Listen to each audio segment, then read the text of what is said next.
I gotta stop drinking this damn soda.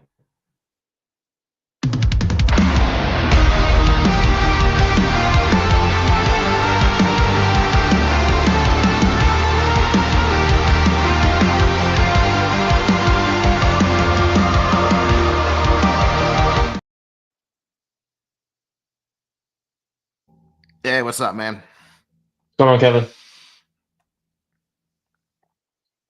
Not too much. Still figuring out all the technical pieces of this. Tyler was helping me out today. But I'm Kevin from Guys on the Ground in collaboration with Counterculture Inc.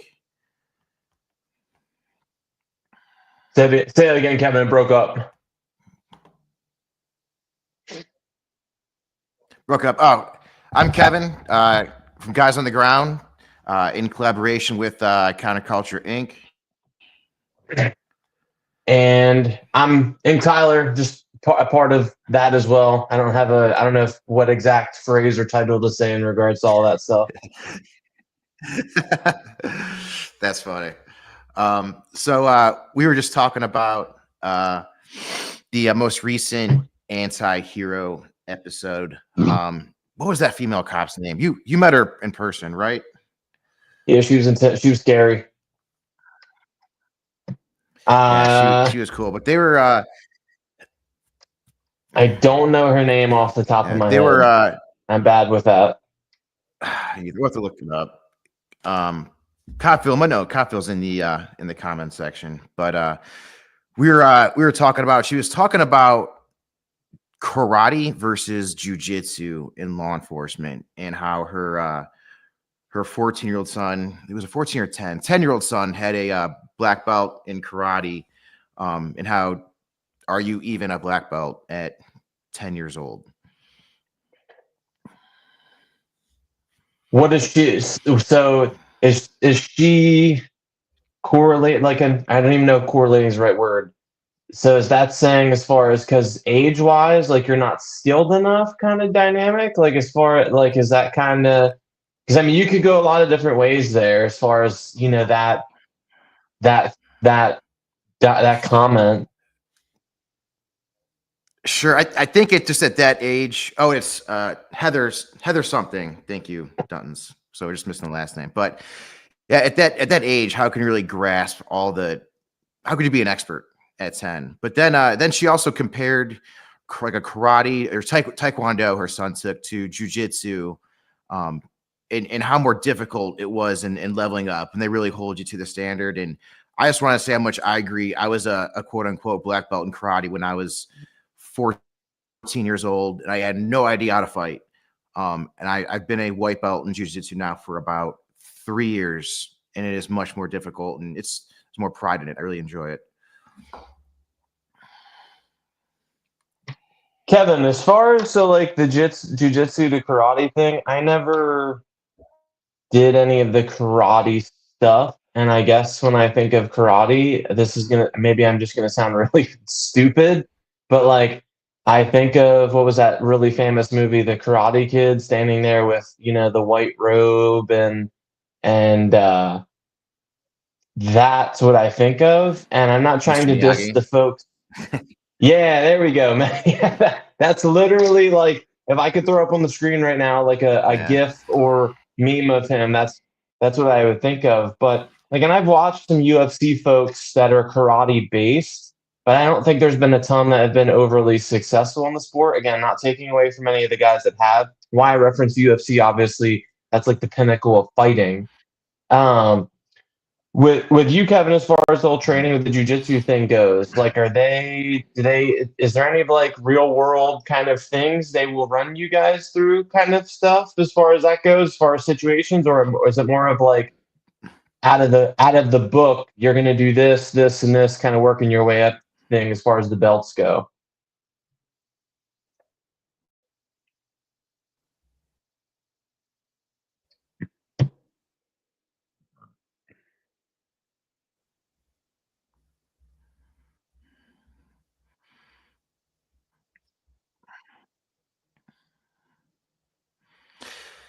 Yeah. So I would say during part of the class, you're doing a lot of technical. Really have to work. You have to work your thought of being choked out and being tired and not giving up and figuring out what am I going to do next. Okay. Would you say though, Kevin, like with the dynamic of the jujitsu, like that's gave you more confidence as far as the law enforcement dynamic, as far as like just your hey, if you stop someone, like hey, like you could handle situations, because again, you're active law enforcement, I am not. But I mean, I would like to think if you're practicing in those things, that should give you some sort of like peace of mind. Granted, you never know who you're pulling over, kind of thing, but give you some peace of mind of, I shouldn't have to end up in situations where I'm using a taser or pulling my gun, because I can restrain somebody with the things that I'm learning at such and such. But my other question then for you, Kevin, to play devil's advocate, so I'm just curious. So with how Sue happy people are, do you think that there ever will be something that, again, it's broad stroke, this is something I had thought of. Could you see that ever getting someone kind of jammed up? So let's say obviously you're training jujitsu, and let's say you get into a wrestling match with someone and someone gets hurt. Like, could that be feasible? Someone could be like, oh, he messed me up because cop such and such trains jujitsu. You get my question?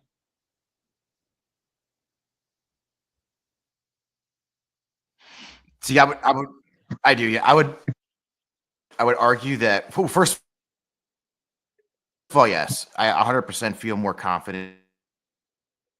And I think anybody would. And I think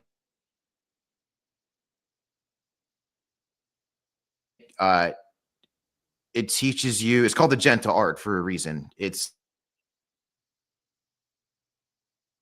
the situation. So I think it's the best art you can take. If you just take kickboxing, it just teaches you to beat the crap out of someone. That's true. That's true. I agree with that. As far as the I think jujitsu, as far as how you kind of phrase that, I completely totally agree. So with the anti-hero, that specific show, was that like what got, as far as like what was the dynamic, do you think, as far as relating karate to jujitsu? Like, what do you think her angle there was?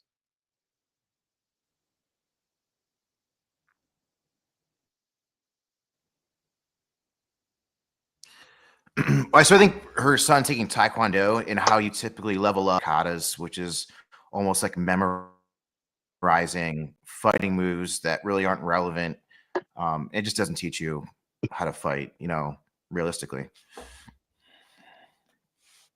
Oh, so basically it's kind of like again, I relate a lot of my work stuff to the military. It's kind of like one of those check the block kind of things. Like, if you want to go do something, hey, I know I got to do this, I got to do this, I got to do that, and then I get that kind of thing. Is that basically like in the army, to become an NCO, you got to do SSD1, you got to go to WLC, then you got to go to promotion board, and you could still be a shitty leader, but if you do all those things, here's the here's the stripes. Kind of dynamic. Yeah, it was. Side note: what's awful in the military is how well you can know how to work the check in the boxes and work the system and work the game, but just be an awful NCO. And I'm sure you like faces just are popping up right now in your head. Oh, 100%. That is very accurate phrase as far as the working the system goes. My favorite, Kevin, as far as that goes, not to get off topic where you're talking about, is being at the PX or something, and you see like I don't know, an E7, or actually I seen a master sergeant. I will never forget this. Master sergeant, no deployments, nothing. Bro, how did you get to that rank? And you're a slick sleeve. You have nothing on your, like, how, like, that doesn't even. You haven't been in a while, have you? No, I got out back in 17, which I'm glad I did, because I likely would have ended up like Justin did with the I wouldn't have taken that shot, so I'd have gotten kicked out, and that would have just kind of how that would have went.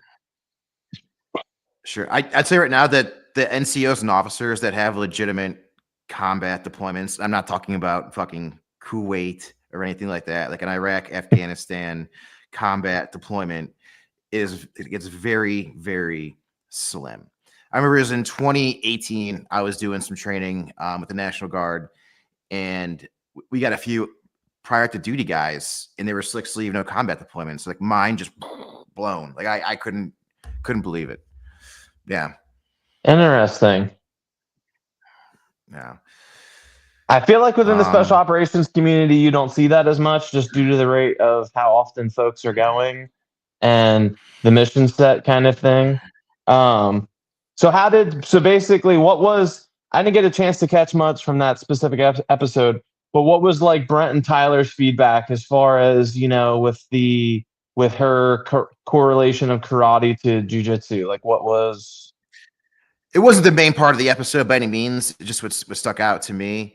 And it was just basically her saying how good jujitsu applies to law enforcement compared to the old traditional karate forms. Like everyone in the 90s thought they were Chuck Norris. You know what I mean? Like everyone had karate schools, and it was kind of lame, to be honest. So you said Copville's they're watching. They're in the comments. Yes.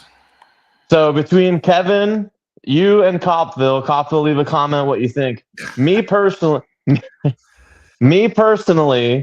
as far as some sort of, and I know you can't put standards across everything, but, and I don't know, Kevin, if they did this with you. Again, a lot of my work experience is military. Personally, what I think should happen in law enforcement when you're in the police academy, set up some sort of drill. I'm not saying where you stand there and you get just decked right in the face, but like you need to experience, if you've never been punched in the fucking face, you need to experience that. Because when I did go through the police academy up here in Pennsylvania, they got rid of the clinch drill that we did in the Army. And I can remember when I was in the Army, dudes going through the clinch drill and quitting. Like they're getting like dome pieced by the drill sergeants, and they're like, oh, I can't, like they gave up. Like, so give me your thoughts, Kevin, on that real quick. And Copville, like if you want to share your thoughts, I feel like that, again, I know it's a broad stroke, and again, I'm not active law enforcement like you, Kevin, but like I really think if you've never been in a fight and the first time you get hit in the face is like you're wrestling with someone, I don't know, it's kind of one of them like if we can pepper spray people and tase people, put boxing gloves on and do the damn clinch drill. Up here in Pennsylvania, they got rid of it. Said what did I forget what the academy, the person that ran our academy had said, it was too not abrasive. She used some were basically like it was too harsh for a school setting. I'm like thinking, you're about to send people on the street to arrest people. What? Yeah, you should absolutely know when you're gassed, because that's part of the gram factors. Is officer exhaustion or your tiredness. So you need to be there. You need to know when you're gassed. You need to know what it's like to take a hit, take a punch, and still be able to fight back. The academy I went to, we had it was a good about 5-minute round with a guy in a red suit who knew how to fight or was at least super tough. And the only rules were no closed fists. I walked out of that with 2 black eyes. I was tired. I was told my lips were blue because he mounted me and just started wailing on me with an open hand. It still hurts. An open hand still hurts, but it's good training. And then after that drill, you had to get up and make accurate shots on a subject. So I think it was great. As much as it sucked at the time, but gives you confidence. And I think that's something you should do. Like for example, in the 160th, when we go through our selection, which is called Green Platoon, even though we're the special operations aviation asset assisting the ground force dudes, like we're not technically going to be out there clearing rooms with them. And our build up before we get our Green Beret and we get to be called Night Stalkers, we go through a pretty lengthy weapons, like very advanced weapons, whether it's shooting AKs to like really advanced room clearing, where like we have people wearing like padded suits and like we go into a room and they're allowed to attack us, kind of thing. So that way, if we end up in situations where a helicopter crashes and we're with ground force dudes, we're not the dead weight that these guys. Granted, again, I'm not saying we're on Brent's level or anything like that, but we're at least but you're an capable. Not a lot of ability. Right, exactly.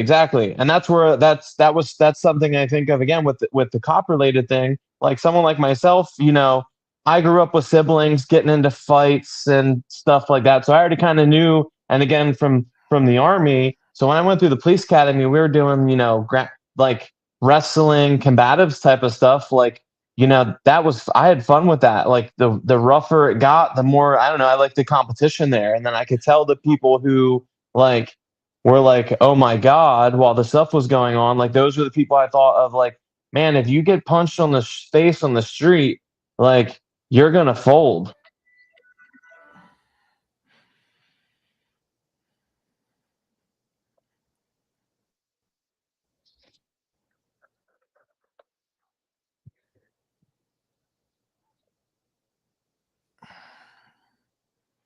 What, Kevin, did you think of the, I know me and you had talked before. I'm just curious your thoughts. Again, your current law enforcement, and for those of you that are watching, obviously share what you think.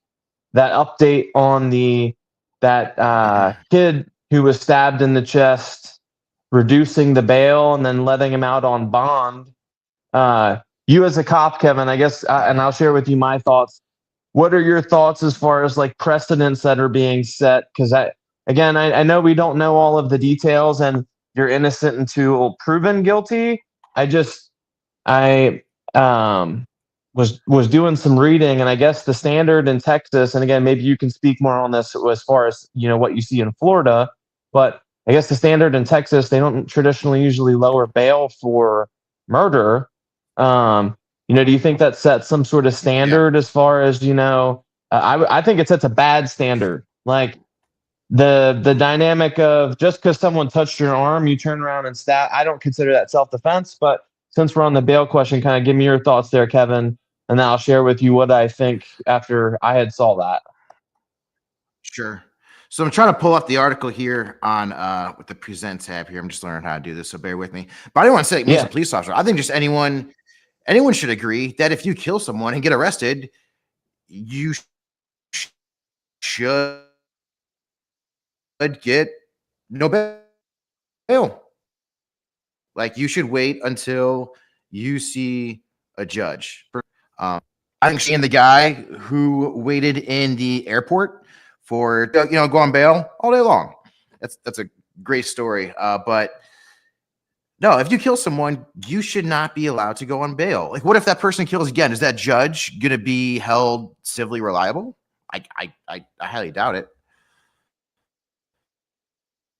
So since you bring that up real quick, not to get too off kilter, that what you had just said there, Kevin, and again, maybe I'll get some flack for this. They shouldn't take away immunity from police officers, but the people I think that should have some culpability, like with the stories I hear in New York, is whether it's judges or district attorneys. Like up here in Philadelphia, I forget I think his name's Krasner.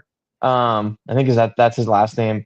Philly, for like I think the 3 or 4 years since he's been the district attorney for the city, has like broken their homicide rate over and over and over.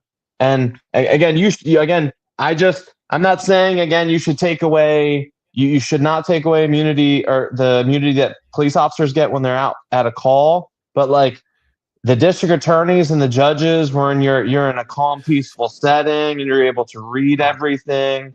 And I mean, it's the facts are out there that this person is a genuinely violent person. Like, and you decide to make that decision. Like, there's got to be some sort of checks and balance there, or something that, like, again, if that person gets out and goes and kills someone else, like what really financial suit or this or that is that person going to get? As they say, you can't get blood from a rock.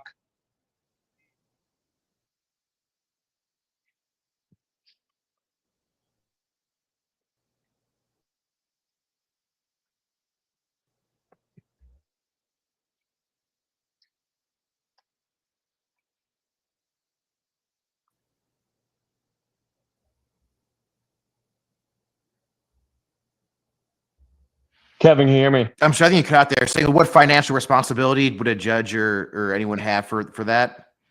Or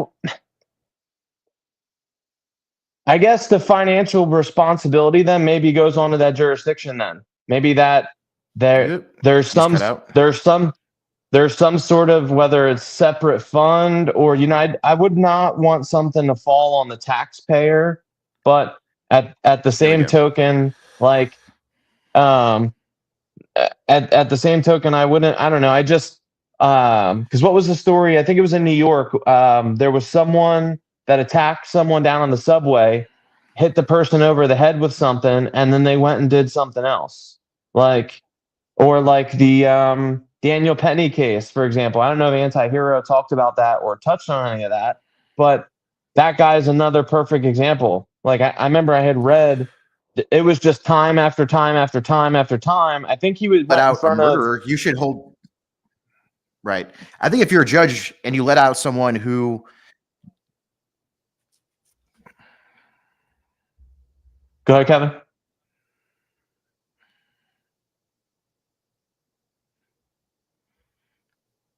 Go ahead, bro.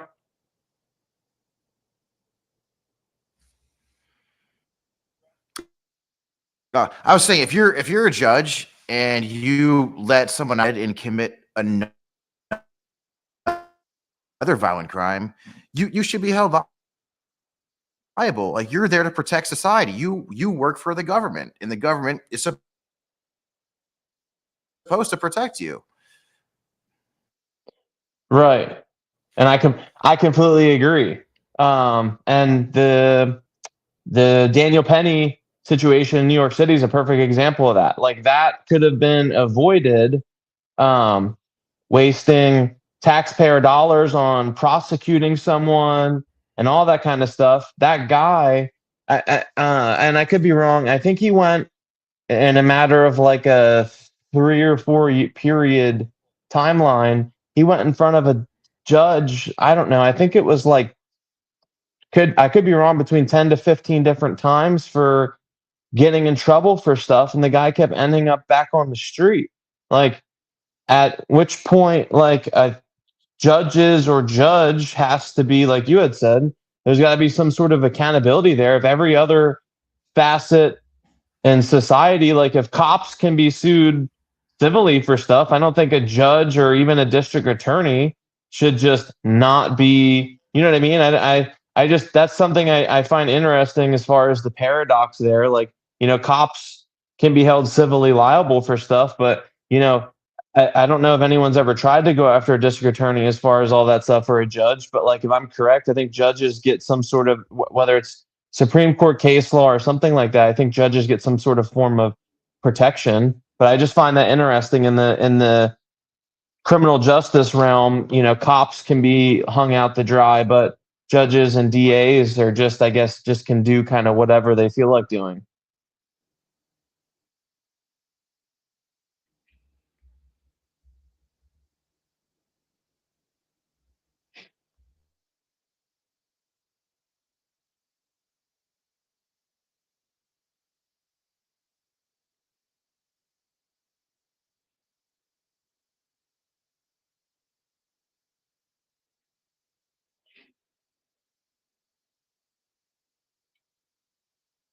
Kevin, can you hear me?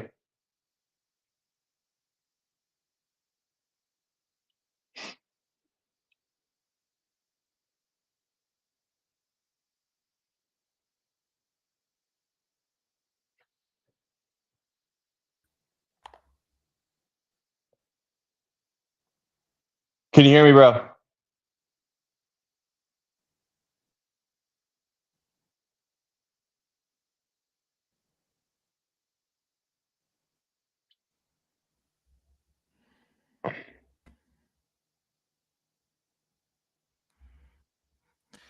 You went out there for a few seconds, man. I was still trying to figure out some of the technical stuff out of this.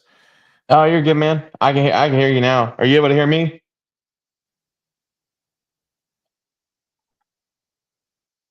Okay. Yeah, I can hear you now. I don't know what happened there. I got a phone call. I don't know if that has something to do with it or not. Accountable for the bond they give, like the no bail and all those the more liberal cities. It's completely unreasonable. You did way more harm than you did good, and you have a responsibility to the citizens of that community.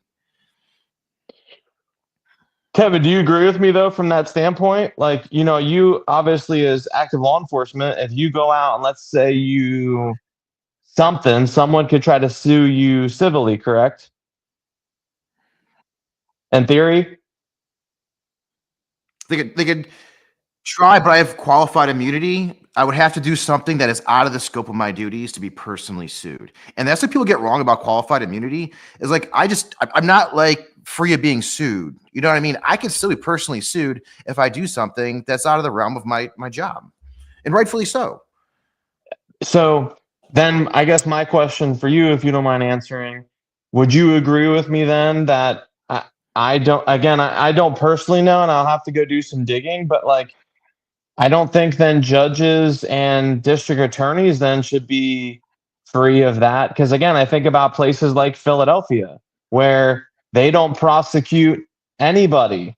Like there's memes and jokes about like you'll get more time like uh not paying your fines on the toll or something stupid like that than if you go rob some cars or carjack somebody or you see what I'm saying? So like where my logic then goes is Sure. here, I'll just give you an example. You share with me your thoughts. To me, if someone does something extremely violent and as a district attorney, you have the facts in front of you and you're getting recommendations made to you by the police and you just choose to do nothing, and then that person then is still on the street and goes and hurts somebody else, I think maybe my logic's crazy and people in the comments, Copville, and you share with me your thoughts, Kevin. I think that district attorney then, if they had the opportunity with the facts that are there to do something, they shouldn't be scot-free. Like, I think they should be able to be open to things. And again, that's just my thought because I feel like that then would help cut down on some of the stuff. But I think then, like you had said, some of these liberal cities, you're going to get a bunch of kickback from that because then they can't continue to do some of the stuff that they're doing. Like New York City is a perfect example. That Alvin Bragg and all of them, they don't go after and do anything about a lot of the violent crime there. And then innocent people end up getting hurt. But if those district attorneys were able to be held accountable, then I think that might change some of that. I don't know. You share with me your thoughts there because I think that's fair. If cops are open to it, everyone should be open to it. That's a good question. I haven't thought about that a whole lot. Should judges be held accountable for letting someone out and then they commit a violent crime? A party wants to say yes. Like if you're a judge, you're a government official, you protect the community just like a police officer is supposed to. You do a different way. Like you should be held accountable in some way that if you let a violent criminal go and they commit a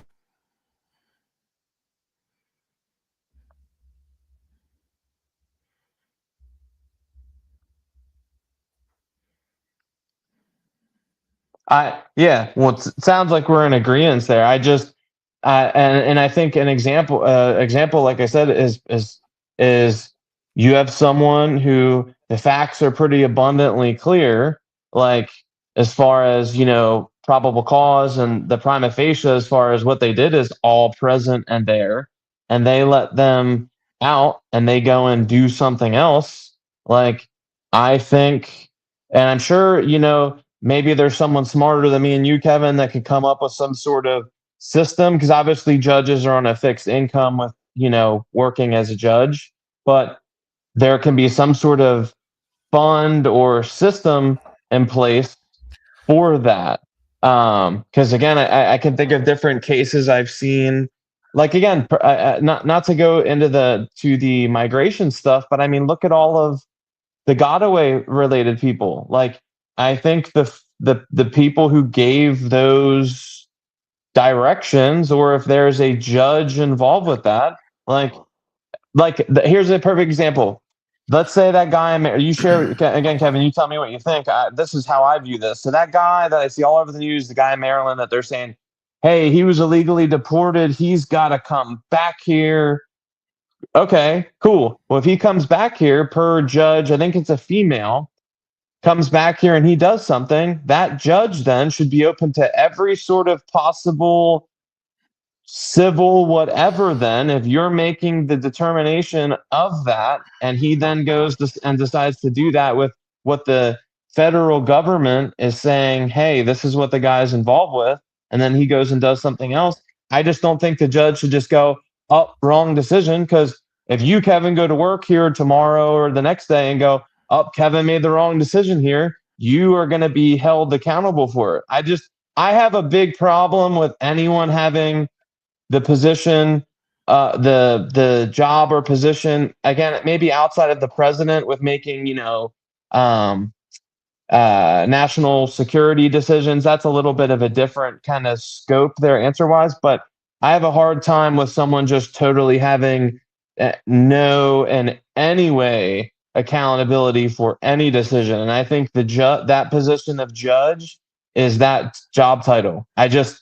Again, you guys as cops have immunity for things, which I think you should, because you get put in impossible situations. But I don't know. I don't know if you get my logic there. I don't think that should be.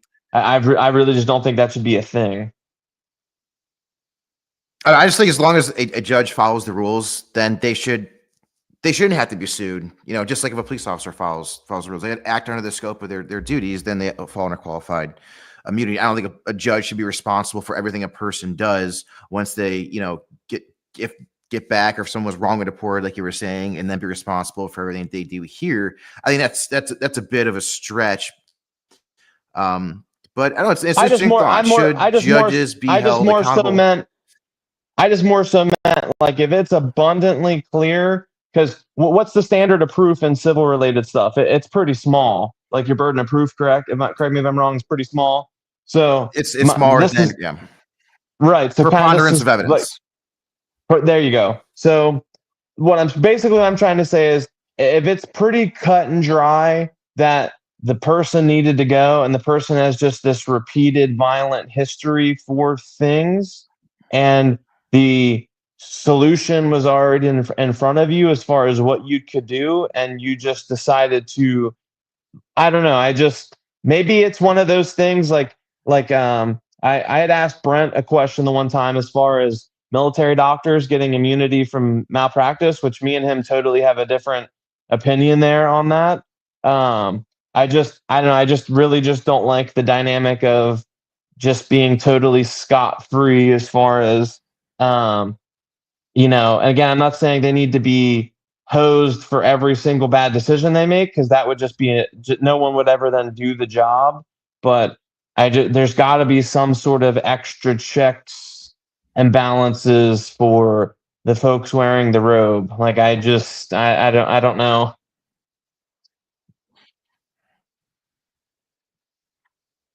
And the Carmelo Anthony thing, that story is a perfect example. So they lower the bond. Let's say the guy gets out after he stabs somebody in the heart, so if he goes and does that to some other person, even while he's on house arrest, so that other family is just SOL, and the judge just gets to go, yep, I just made the wrong decision there. Killer killed somebody else. I don't know. Again, maybe my logic's too much wishful thinking, but. Well, I mean, you got to have military doctors. If they were held much accountable, you might not get any military doctors. But going back to the judge thing real quick, one thing that holds them accountable is they are elected. So the people essentially are supposed to hold them accountable by their vote. I mean, I get what you mean there. Sure, not a whole lot of people vote for judges, and those who do, I mean, the judges are going to be a reflection of.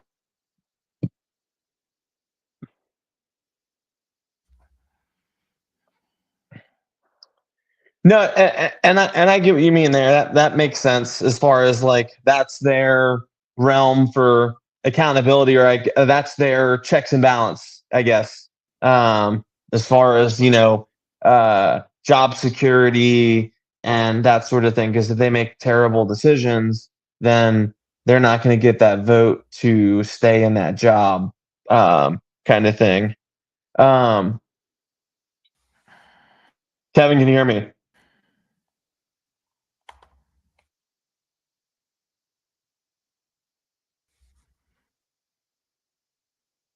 Can you hear me?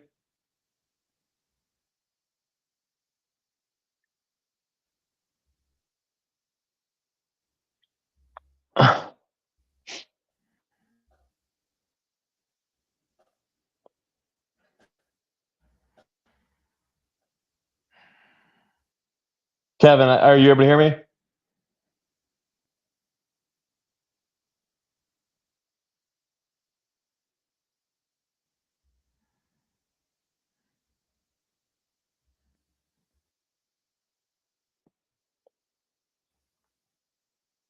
You able to hear me? I'm not losing you there. Say it again.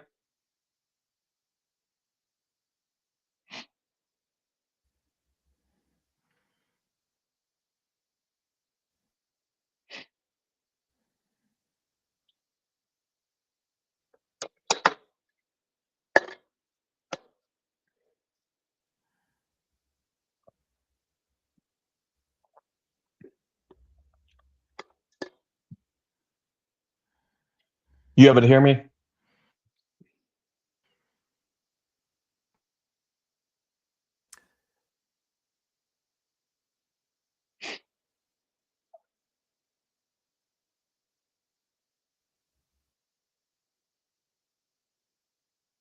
think I lost you there for a second. Are you able to hear me?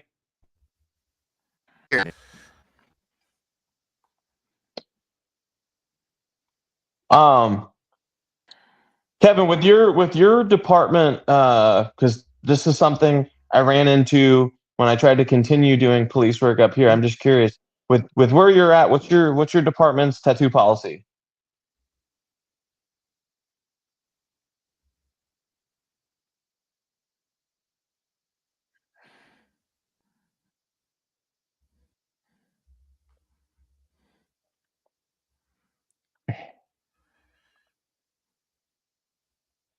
I lost there for a few seconds again. With where you're at, Kevin, what's your it's loading.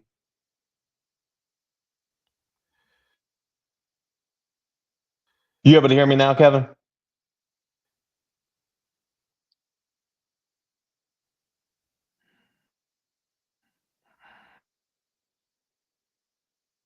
Can you hear me?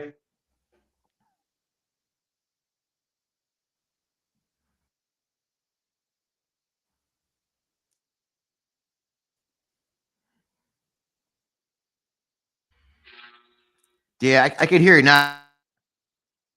Just we're getting a lot of lag for some reason. But you can hear me better now?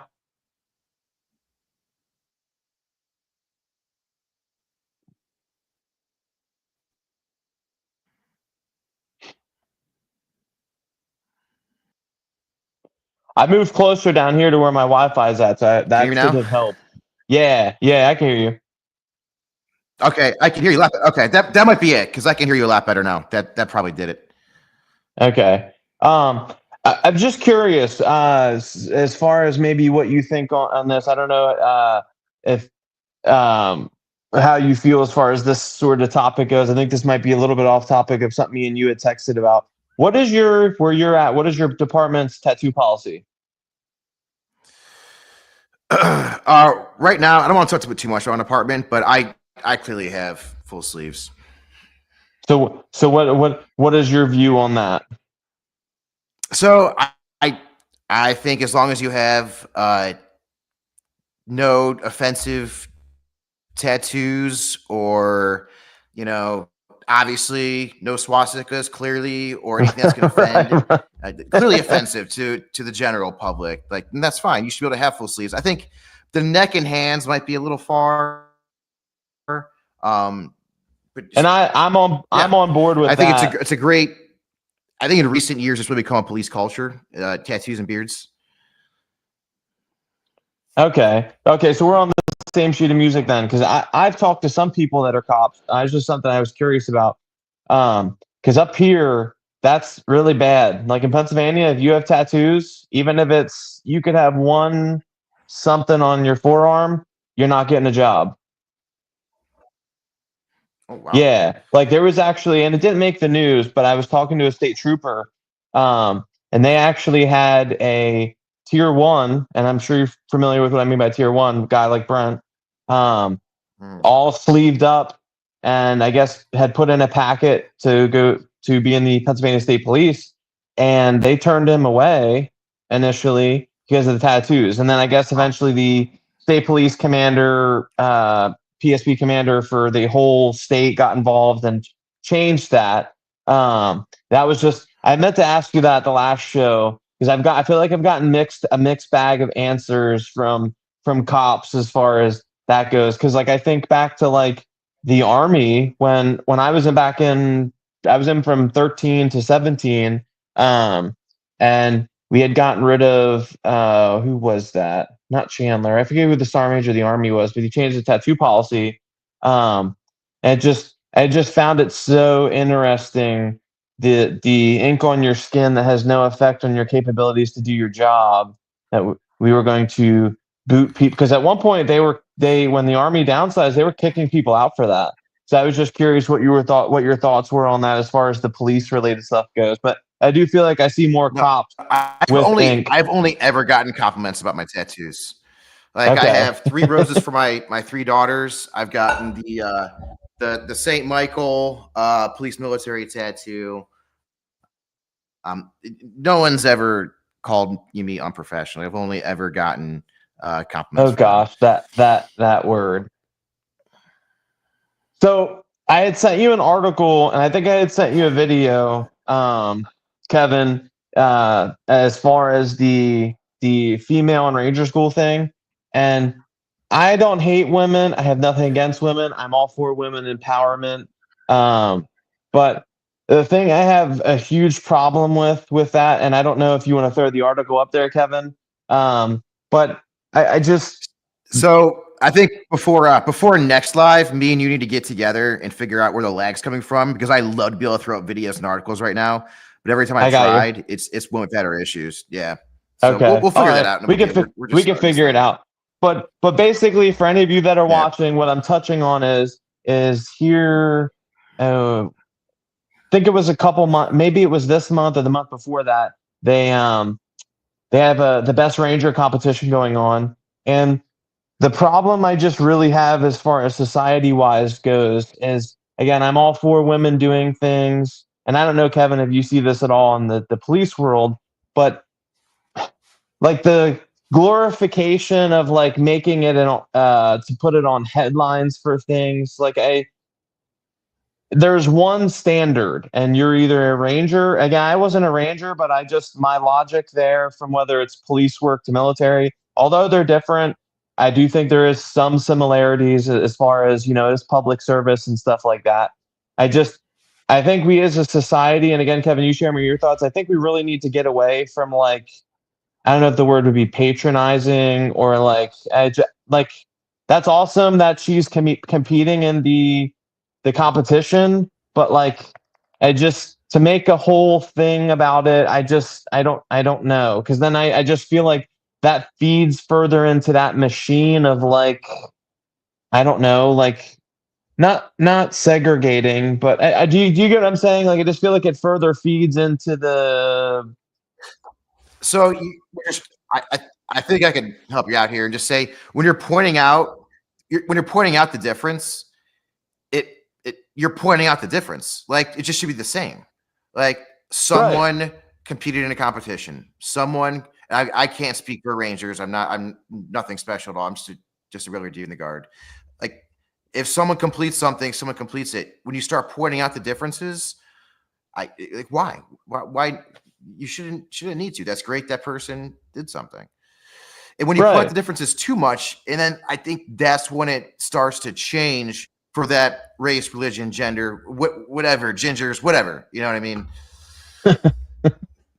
No, and I completely agree. And when I had seen that, I was just kind of like, I don't know if this would be an example, but that would be like Kevin, a cop going in and saving a bus full of a burning bus full of babies. Like, we don't need to include every single thing about the cop. Like, you can put the person's name, but the significance of it being a woman, like, there's already been women that have graduated from Ranger School, albeit during the Obama administration. I don't know if that had anything to do with it. I just find it interesting since then. It's not really been any, but that's a story for another time.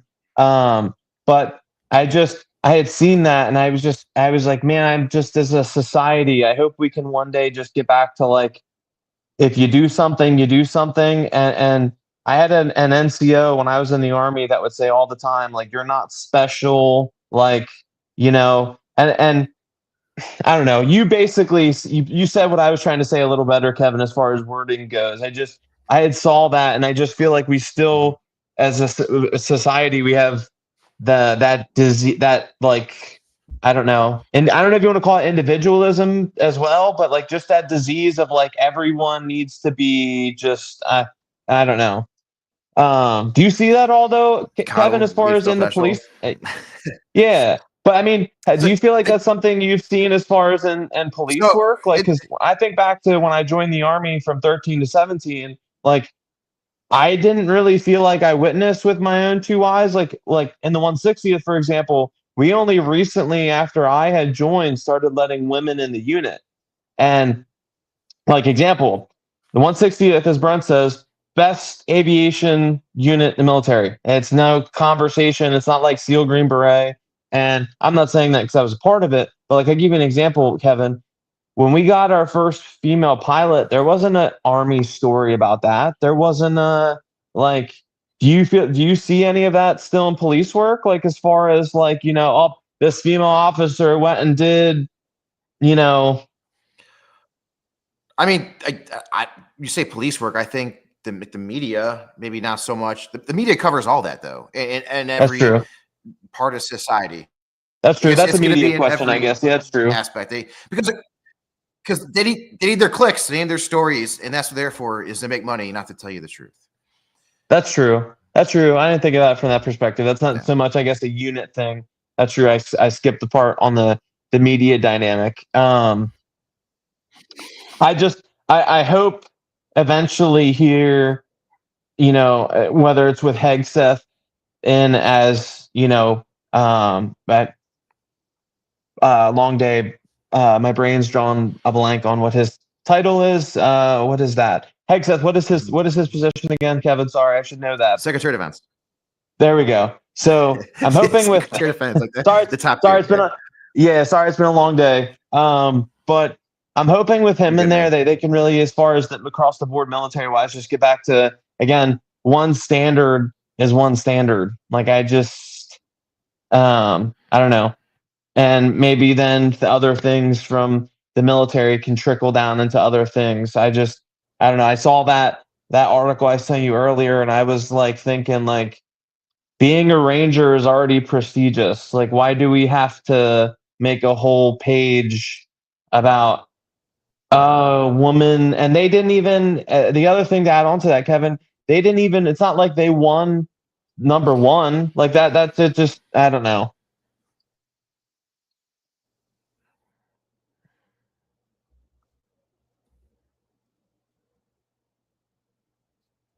What was that other thing, Kevin, you said you had wanted to talk about? I think you had sent it to me, and I can't freaking remember what it was.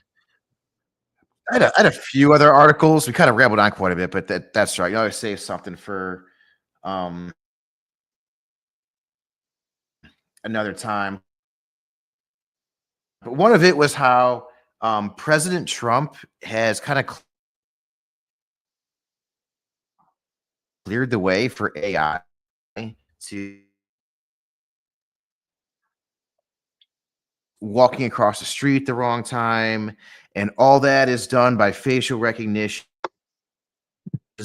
And I really hope we don't go down that route. Say that again, Kevin. Say that again, Kevin. Is it essentially like using AI to? Is he essentially saying you can start getting? Go ahead.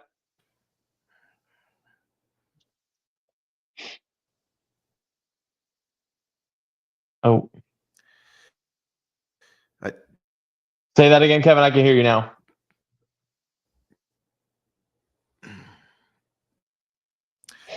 So the next thing I want to talk about was how Trump is signing an executive order. Okay. How Trump is signing an executive order to allow AI into law enforcement and taking a lot of the regulations off of it. And it's just scary a bit to see what automation. Yeah, I personally I don't like the idea of anything robotic or taking things away from actual human beings. Like I know, I've seen, AI stuff as far as like people that are proponents of it. I don't think necessarily realize like you're going to take away jobs from people. But outside of that, those systems can be messed with and hacked into, and like again, I think about Florida, and when I lived down there, they have a lot of red light cameras and stuff like that, and they're very flawed. When I lived down in Florida, the red light cameras are very flawed. So I know it's different than AI, but still technology nonetheless. And there's lawyers down there that you call, hey, like basically it's like this, Kevin. So their cameras down there, as far as red light go, are so messed up to where like you could stop right on the white stop bar, and it would take a picture of you saying you ran the red light. So that sort of stuff I could totally see if they're letting AI into police work. I mean, the last thing you want to do is get people jammed up for stupid stuff because you have some computer system that's not, again, we as human beings make mistakes, but I don't know. That's not something that I would be on board for as far as, oh, he left.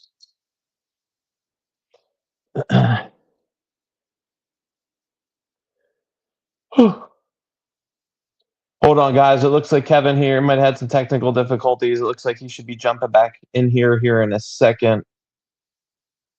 Might have been having some internet issues.